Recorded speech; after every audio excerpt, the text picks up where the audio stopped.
Hey folks, welcome to my channel. I'm Brooke Ritchie, a film composer, indie rock artist, and multi-trauma survivor for the exact same amount of years that I've been a vocalist and also played trumpet along those years. I'm here looking at the cross-intersectionality of your voice as the instrument, the tool, your foundation for regulating, communicating, and navigating in life.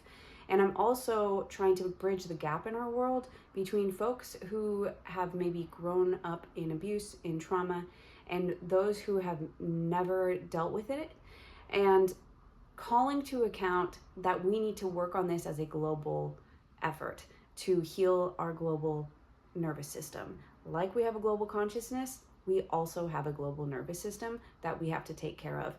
And yes, while I know we live in this world of wanting to point fingers and create hyper independence of it, your problems are your problems. It doesn't work like that. We are stronger in number. And so getting into today's topic, I am talking about comprehension through disconnect. When you have a disconnect with someone, communication is a two-way street, and that is where we find comprehension, right? This is where we find comprehension. It is actually in the disconnect.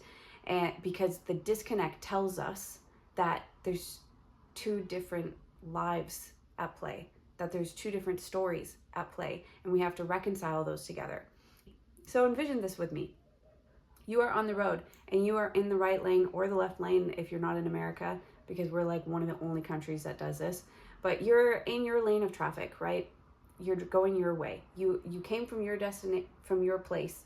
You came from one place, you're headed to a destination. There's the oncoming traffic. They came from a place, they're headed to a different destination.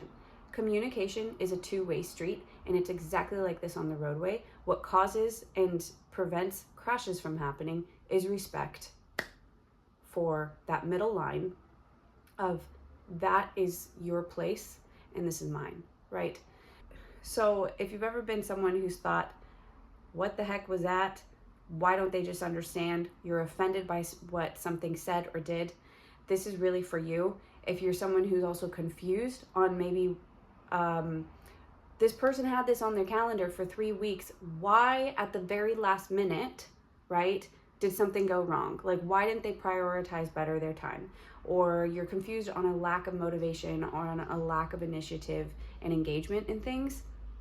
Okay, this is also for you. These are the two ends of the spectrum of healing trauma in our world, and we need both ends of the spectrum to come together on this. If you watch some of my past videos, I talk a bit about narcissism and trauma, complex post-traumatic stress disorder, and how these are kind of interwoven with each other, but one is, CPTSD leans more towards the folks who are like, I'm going to self-implode, and narcissism leans more on the folks who are going to like explode their symptoms of abuse and trauma that are unresolved. Okay, because instead of letting it completely wreak havoc on them, they wreak havoc on others as well. Okay, so it's like this, it's interwoven is what I'm getting at. So here are the 3 things that you can do when you find yourself, I just don't get it, right? I just don't get it why this is happening, or why they said this, or why they did this, that sort of deal, or why they're not doing this, okay? Pause. Just pause. Take a second, a hot second, and reframe the whole thing coming back to the street, okay?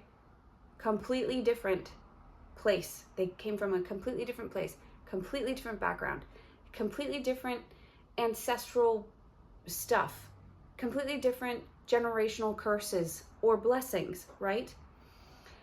Okay. Completely different. And then the person over here, right, also completely different. And then there's all the factors of we're just not, we don't all have, while we might understand, it's really this. There's billions of people on this planet, humans, and every single one of us has a different understanding, identity, association with, and definition of what it means to be human, of what the human condition means. Okay, so we live out what our comprehension of that is. And that is where we often find disconnect, because one person comprehensive of what they know to be human is completely like way out of bounds, unfathomable for someone else, right? They can't comprehend it because it's their understanding of what it is to be human, of the human condition. And if you're someone like me, you resonate with my story, with the things I've endured and overcome, and you are on your healing journey to a better comprehension of what that means to be human, thank you so much for being here. You're doing such a great job. Keep going, keep showing up, keep being curious about what's in store for you and how you can contribute to this world, okay? Because it gets good, is what I'm getting at. It gets really good when you say, I want to make this better. I want my life to be better. And so, if you've been here, right, with this, I just aghast, I don't understand, pause. Look at where this person's come from. It's completely different than where you've come from. And then there's the whole matter of factors that play into drive, motivation, desire, their ability to look past negative things, their ability to be optimistic. Those all factor into this disconnect that happens between one another, and how communication is really our foundation in doing anything in life. Getting on the same page, because seriously, we are more alike than we are different. We are more alike than we are different. Anything that is causing you to pull away and say, nope, I'm too different, like there's no room for me, that's not good. That's not good. It's not good. Because while you may have a unique situation, and I think, I say this because I believe I have a very unique situation, vocalist and trauma survivor for the same amount of years. And my voice, this is what I'm doing on this channel, looking at the intersectionality, the cross-intersectionality of your voice as a regulator, communicator, and navigator. Because what did it do?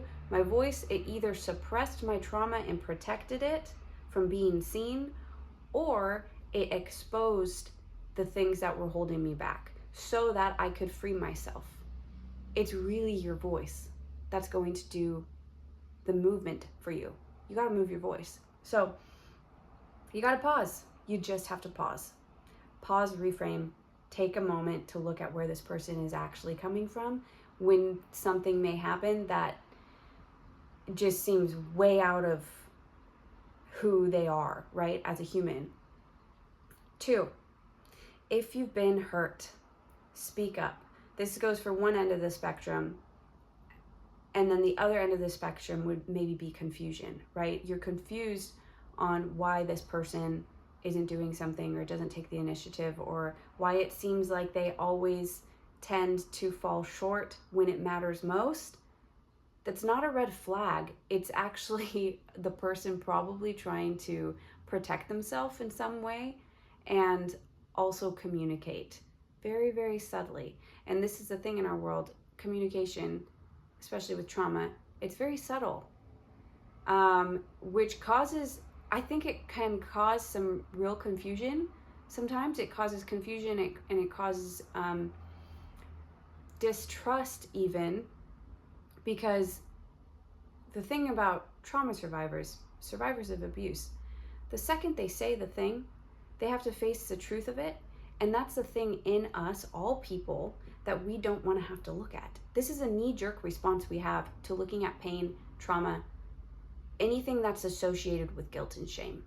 And this is the trick of the trade, right?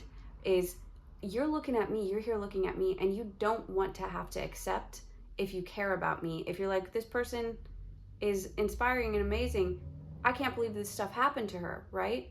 And I've dealt with this with people in my close circle of they would rather dismiss and belittle me than face the truth that I've experienced what I've experienced. Because of why? They're taking the problem onto them. They're turning it onto them. So anyways, that's kind of more into topics and discussions about narcissism, and I won't get into that right now. But the point is, I know that you don't want to have to look at it. I know you don't. And that's because I also didn't want to for a lot of years. And that's why, in a lot of ways, getting trafficked 2 years ago was my wake-up call of, you cannot avoid this. You cannot dismiss it, which is why I spoke up right away. Because at 9 years old, I didn't. At 9 years old, I ran away. And maybe when it was addressed, I was dismissed, disvalued. I don't remember that aspect of that situation, of that scenario that I was in. But I know that if I would have been validated, I probably wouldn't have developed complex post-traumatic stress disorder. Just saying. Look at the facts. Take a big step back and reframe. Going back to that first point. But yes, so speak up. When you speak up, you're not only regulating, you're creating clarity for yourself in your life. You're able to determine then, when you speak up, when you share maybe what it was that hurt you and why it hurt you with someone else, or you're the other person, other people who are confused and you just don't get it, sort of deal of like, why is this happening? Opposite ends of the road and spectrum and everything. When you speak up, you create clarity and you provide an invitation for connection and maybe reconciliation. And that's something I think, which won't get into it today, but the attack on memory is a real big deal. The attack on memory is a real big deal. If we forget the truth of things, and trauma is truth, where is that going to leave us? What is that going to do to our world? So it's really important that we look at trauma and deal with it in time as it comes. You can't let things fester. If they fester, that's what generates chaos for years and years and years ahead. I've lived it, I know. So, last point. Clarify and ask questions, and also look at the vibe and kind of the energy around a situation, because anything that is grounded with a firm foundation has peace with it. And it might not even look like it. So this is the thing about communication, right? Trauma survivors, when they are trying what might look like oversharing to others, is actually strategy for a trauma survivor. To what? To get the thing out of their system, to get the validation they're looking for that it was a terrible experience, that it was wrong, so that they can then do the work of, okay, that was terrible. I ended up betraying myself because I had to make the decision in that moment to survive, and then work through that work, right? But if we don't get that validation, just speaking for childhood trauma survivors, any survivor of abuse who's on their journey, if we don't get that validation from another human being, looking at our story, looking us in the eyes and saying, yes, you are right in that you deserved better from the human experience. Yes, this was wrong that happened to you. Yes, it was abuse. Yes, yes, yes, yes, yes. I validate you in your human experience.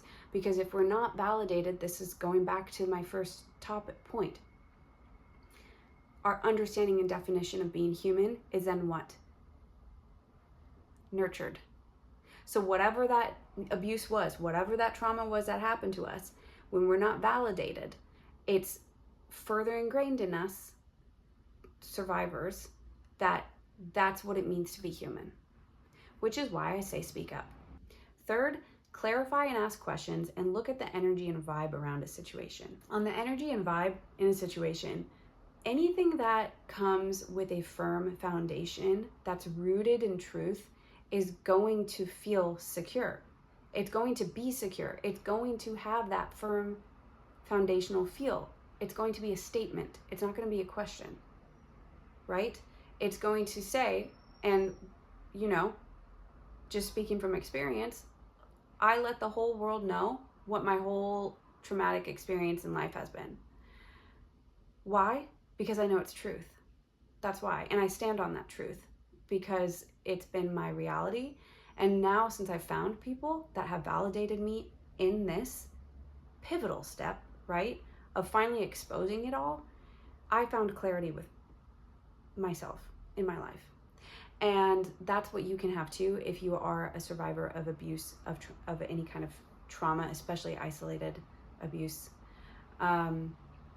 is when you speak up, right? That's kind of going back to the other point. But I'm talking about the energy though, like, because when you speak up, it's all going back to what your voice is designed for. Your voice is your regulator, communicator, navigator. When you suppress the things that were meant to take you out, that victimized you, that put you into that victim mindset, when you suppress those, they stay where? Here. They stay here. It's in your container of energy now. So if you're going to get rid of it, you have to speak it out. You have to get it out of your system. That's it. So ask questions and clarify. This is especially important when communication on things, right? As trauma survivors, we will tend to self-sabotage and or attack others, right? And either way, it's a means of creating a disconnect. It's a means of protecting your trauma. And this is something I really hope that if you're a trauma survivor and you want to heal your CPTSD and all of this stuff in your life, because your voice is the instrument that determines your entire world. Your voice is the instrument that determines your entire world. If you suppress the things that are important to you, you suppress yourself. You don't give life to those things, although they matter to you. Likewise, when you speak about things, so I briefly mentioned oversharing and how this is a strategy for trauma survivors, which is like, why would you ever say any of that, right? From the outside looking in. It's because it's a strategy. You can't keep it in your system. It's not allowed to stay in your system. Okay? You're not allowed, and I'm speaking for myself. I'm not allowed to keep, because I am mothering myself, I'm parenting myself, I love myself. I am not allowed to keep the identification of a victim of in my system. We're not victims. You are a survivor. You are a survivor. Literally sing the song, I'm a survivor.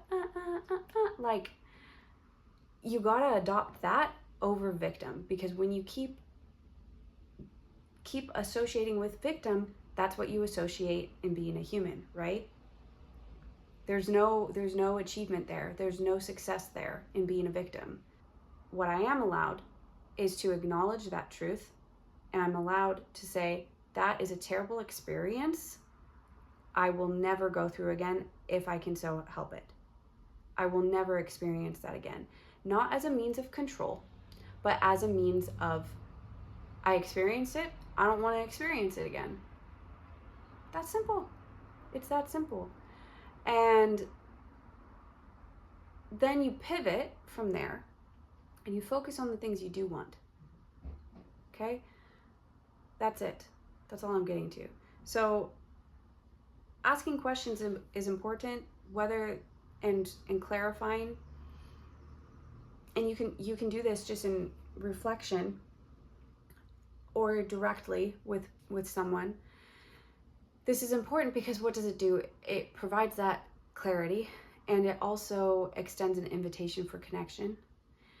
And it shows what is being cared about, right? And that's especially what's needed for trauma survivors. And then for folks who have never dealt with it, is what does this person actually care about if they're, 5 minutes late to work every day? Maybe they have a severe fear of facing the day. because of their trauma and all the associations of their triggers going on. That is a perfectly logical thing. I completely understand. I know people who have never dealt with trauma, it just doesn't make sense to them.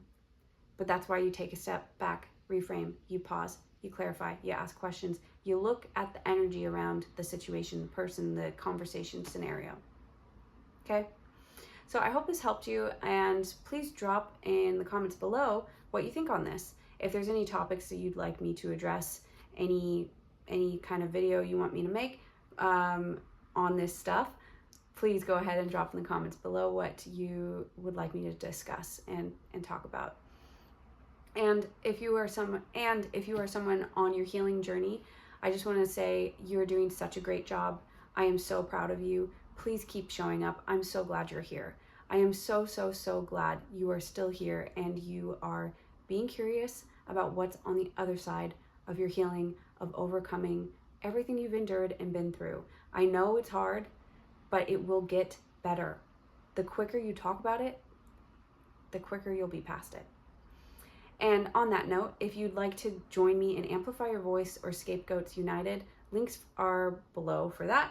Amplify Your Voice is my 40-day reset program. That's all you need in order to get onto your trajectory in life. Maybe you feel stuck.